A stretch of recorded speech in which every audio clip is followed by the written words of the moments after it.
இப்போ நீங்க பார்த்துட்டு இருக்க மரம் மகிழ மரம். மகிழ மரம் ரொம்ப அழகா இருக்கும். ஏன்னா, இதோட கிளைகள் ரொம்ப நெருக்கமா இருக்கும். ரொம்ப அடசலா இருக்கிற மாரி உங்களுக்கு தோணும்.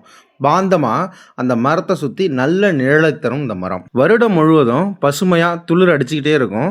இந்த மரம் பச்சை பசேல்னு இருக்கும். பார்க்க ரொம்ப அழகா இருக்கும். இந்த மரத்தோட பூவ தான் இப்ப நீங்க பார்த்துட்டு இருக்கீங்க. இந்த மரம் காய் காய்த்து, அந்த காய் வந்து மஞ்சள் நிறமா மாறி, சேப்பு நிற பழமா மாறும். அந்த சேப்பு பழத்த நீங்க சாப்பிடலாம். அந்த பழத்த அதிகமா நீங்க சாப்பிட முடியாது. 1, 2ன்னு கொஞ்சம் அளவுல தான் சாப்பிட முடியும். அதிகமா சாப்பிட்டீங்கன்னா தொண்டை கட்டிக்கும். அந்த பழத்த தோல் எடுத்துட்டு சாப்பிட்றப்போ மாவு மாரி இருக்கும். வித்தியாசமான டேஸ்ட்ல இருக்கும். மகிழ மரம் பொதுவா சாலை வளைவுகள்ல மனைக்கு குத்தல் உள்ள இடத்துல வளர்ப்பாங்க. இது பொதுவாக சாஸ்திரத்திற்கு பயன்படுத்தப்படும் மரமா மக்கள்கிட்ட பரவி வருது. எது எப்படியோ சாஸ்திரம் வகையிலேயாவது இயற்கை காக்கப்படுது. அதுவே ரொம்ப சந்தோஷம். உங்கள்கிட்டயும் அதிகமா இடம் இருக்கு அப்படின்னா இந்த மரக்கன்று ஒன்று வாங்கி வைங்க.